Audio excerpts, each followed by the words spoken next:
Hi guys, it's me, Michelle, and I am actually in Fort Worth, Texas, and I wanted to check in and say hi. So lately I'm Michelle, I'm the founder of Holisticism, and lately hi guys, I've been getting lots of questions around this idea of being seen and seeing others. And I thought it was such a good conversation starter and topic that we don't know exactly how to broach. In this world of Instagram and social media and showing people the ins and outs of our lives, I think that we don't talk enough about what we're showing and why we're showing it.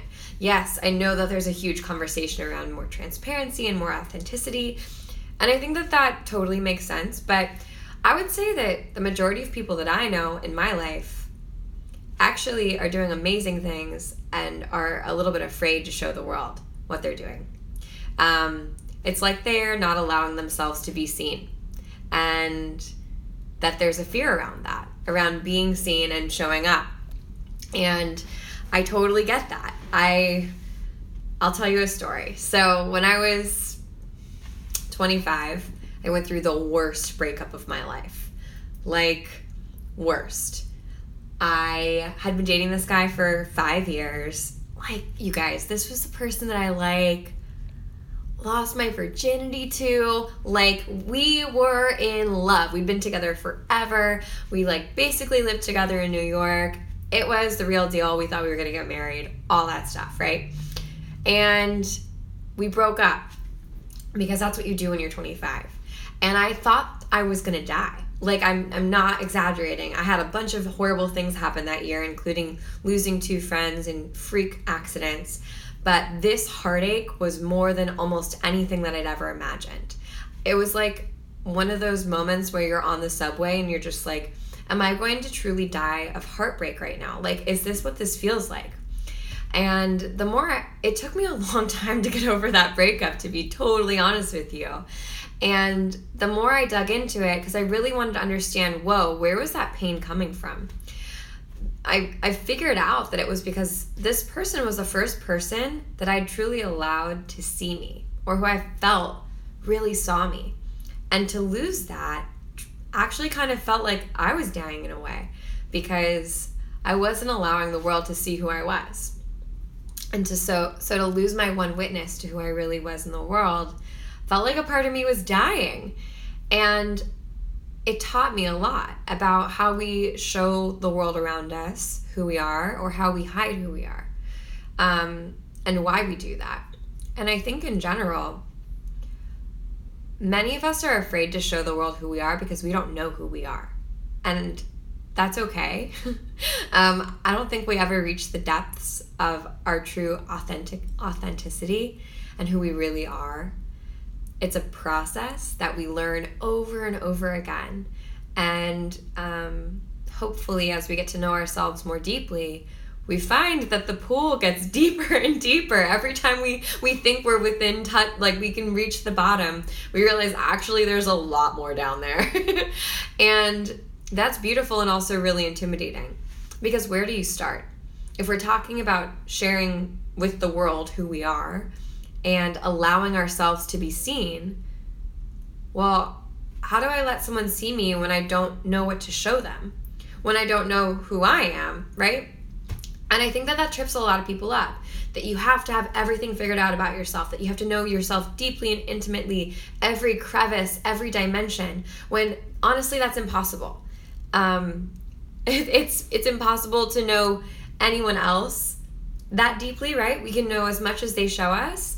And when it comes to ourselves, we're always going to have blind spots, and we're always going to have areas that we just can't see in ourselves. And that's why we do stuff like shadow work, and we work with therapists, and we have friends so we can project onto them aspects of ourselves that we don't own or we're not able to own, right? Hi. But owning ourselves, right? So doing shadow work, doing all this stuff is necessary and important to being able to being able to show up for the people around you. And that deep end of the pool looks very inviting. Honestly, I think that once you go through like real tough shit, you're like, oh, I'm done swimming in the shallow end. I just want to go for it. I want to go dive deep because there's no point. Why would I just like play around in the kiddie pool? I want to like actually swim. I want to see what my depths are because that's way more interesting and exciting and cool and freaky and fun and magnetic and attractive than anything in the kiddie pool. Like, don't do that. I mean, you can if you want, but like, it sounds way more interesting and adventurous to like go deep, right? So how do we show up for ourselves first and foremost? And second, how do we allow ourselves to be seen? Like, can we and are we? And I want you to ask yourself, are you allowing yourself to be seen by the world around you? Are you? And if you're like, yeah, of course I am. Okay, cool. But like, let's double click on that. Are you actually allowing yourself to be seen? Like, in your true glory, in your true essence, all the amazing things about you. Are you hiding them under a rock? Are you allowing them to be your shadow, the aspect that only the people close to you really get to see? Or are you broadcasting that? And I'm not saying that you have to like totally slut yourself out on Instagram or social media or whatever. I'm not saying that at all. In fact, I'm saying the opposite of that. Are you truly allowing yourself to be seen for what you are? Which is amazing. Let me remind you. And if you're not, I would say, why? I resonate with this deeply. So many of you know that some of you know that I run Holisticism. I'm the CEO, I'm the founder. I've been working on it by myself for like over 2.5 years. And I work my ass off. Like, I work really fucking hard. And recently it was brought to my attention that I don't show how hard I work enough. And I make it look a little bit too easy sometimes, what I do. And so I didn't even realize it, but there was an aspect of me that I wasn't allowing the world to see. And that was certainly how hard I work and how I use intuition to work almost constantly every single day. And being able to show other people that aspect, how I use intuition every day in my business and my work, and also how I still work my ass off even though I use those tools, was really important. And once I started to show that to people, I saw this amazing groundswell of response of people who were like, yeah, I want to double click on that. I'm really interested in that. And it was really hard for me. So I didn't even really know where to start. And so I want to share with you some of the things that I did in case they're helpful for you. Because that's all I know. All I know is my experience. And I hopefully can share that with you and it can be informative and valid to you. Not valid, but just like useful. So the first thing that I did, was recognize that there was a lot that I didn't know about myself, and that's okay, right? I'm just swimming in the depths and I'm trying to go deeper and deeper, and I've got my scuba gear on, and like sometimes I need to take a breather and come back up and like watch Bravo TV for a little bit before I dive back down into the deep end, right? That's okay. The second thing was that I just got to the point knowing that uncovering was part of the process. So I wasn't, maybe, when someone brought this to my attention, that there was an aspect of me that I wasn't sharing with the world, that I was sort of hiding, I knew that they were right, because I'd known for a little while that I was hiding, but I couldn't put my finger on why. And I had a lot of really good protestations like, oh, no one really cares about me, or I'm not that interesting, my business is way more interesting than I am, and I should amplify the voices of others because I'm so privileged and there's no point in me sharing what I do. This isn't about me, this is about other people. All of those things are true, but that doesn't mean that I need to demote myself or hide behind my business or a brand or an idea. I can still show up fully, right? And do all those things. They're not mutually exclusive. So I knew that kept coming up for me, but I didn't really know why. So I had to get comfortable with the fact that I could simultaneously start to show who I was and present myself to the world, and uncover what exactly that block was around showing my face and showing more of myself, allowing myself to be seen. The second thing that I looked at was, what was I trying really, really hard not to show? So this is number 2. The first thing is uncovering is part of the process, and you gotta be okay with that. The second thing is that what are you trying very, very hard not to show the rest of the world?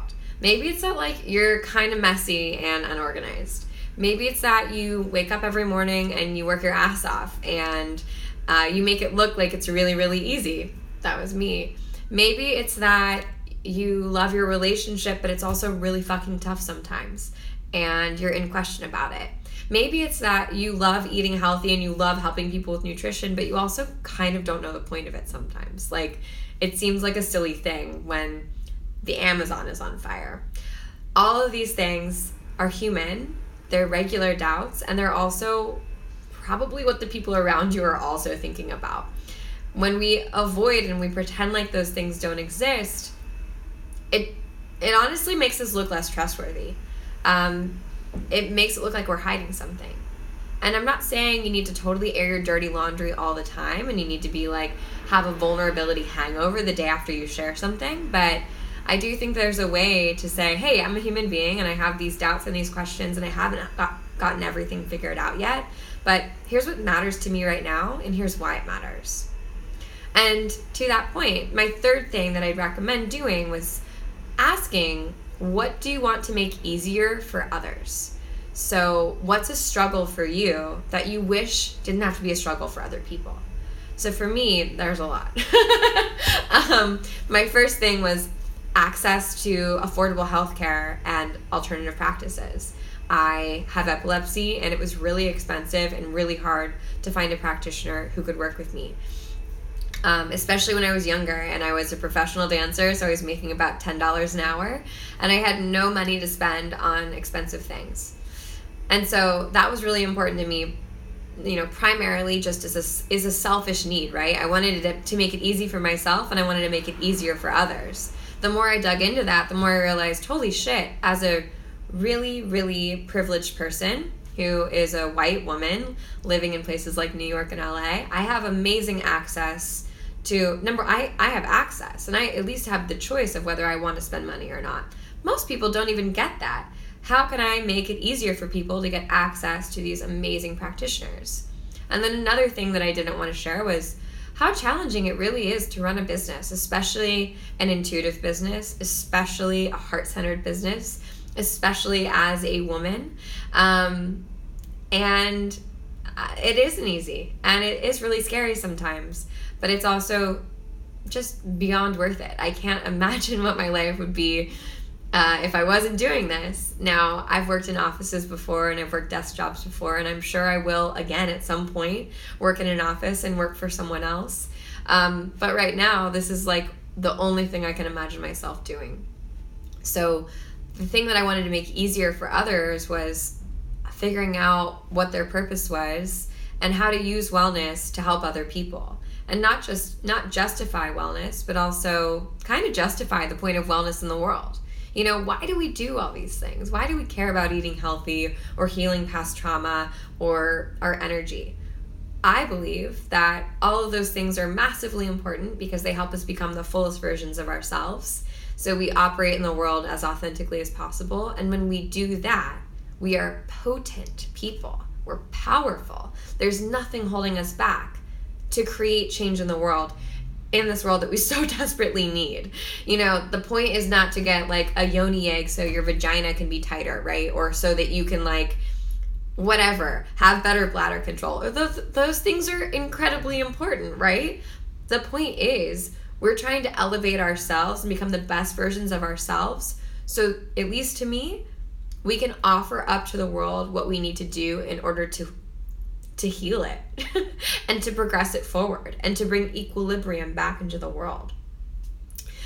And then the fourth thing that I would recommend when you're trying to figure out, when you're trying to be seen, when you're allowing yourself to be seen, when you're working through this pain of wanting to hide, but also knowing that you have to share with the world at some point is to what end?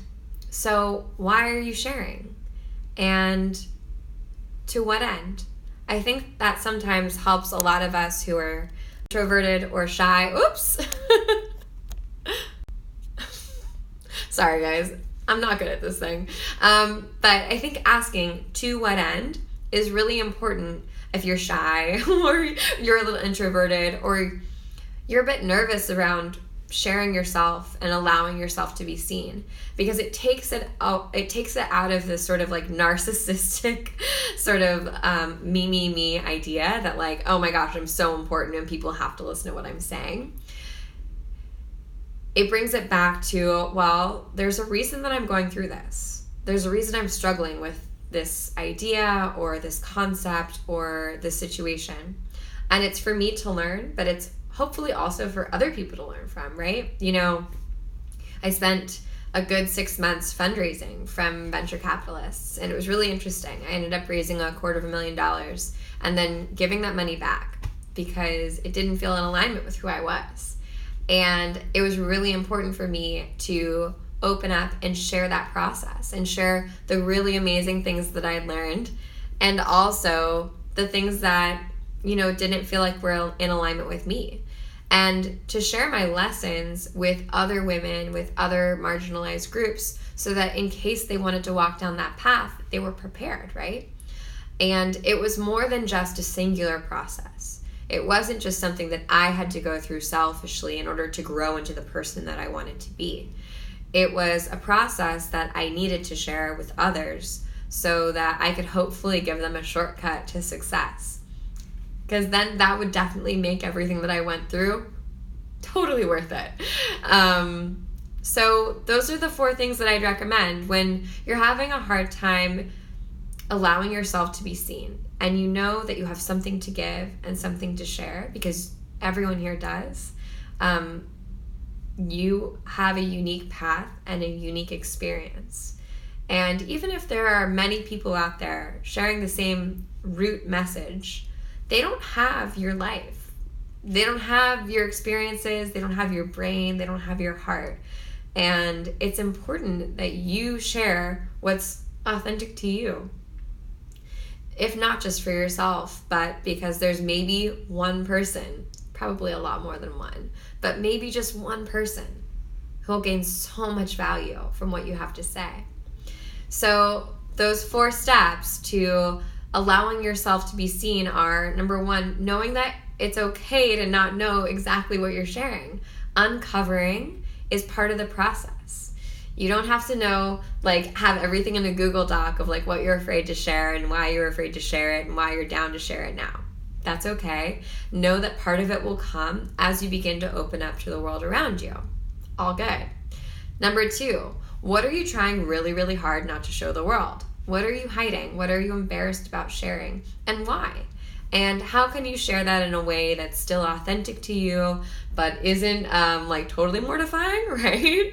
And that has value to the world. And then step 3, what do you want to make easier for the people around you that you're struggling with?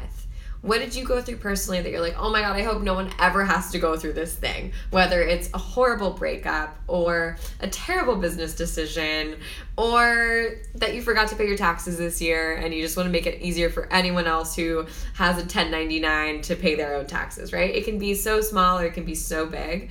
What do you want to share with other people that you want them to hopefully not have to go through the pain of learning in the way that you had to go through it? And then step 4 is, to what end? So why? What's your why? Why does this matter to you? Dig a little bit deeper. And when you have a why, it makes it a lot easier to be seen, especially if you're scared of being seen, because it makes it a lot bigger than you. And if you're showing up consistently, but maybe you're not seeing the sort of response that you want to see, maybe go back to your why. Maybe, double click on that for a second and figure out what it is. Okay, well, I hope that's helpful to you, anyone who's still here. I'm Michelle. Again, I'm the founder of Holisticism, and my mission is to make wellness as accessible as possible to as many people as possible so that we can bring equilibrium back into this world and hopefully heal up, but also to support female and marginalized entrepreneurs as they grow their businesses, because I think that especially in the wellness space, there's a lot of need, and we need a lot of help. No one's teaching us how to do this, right? So I'm here to share as much as I possibly can with you and to help you in your own journey. And I believe in you, and I think you're here for a reason. And if you're having a hard time showing yourself to the world, I'm just here to be that sign from the universe that says it's time. If you have any questions, shoot me a DM. I'm happy to answer. And I hope you guys have a great rest of your weekend, and happy Labor Day. Talk to you later. Bye.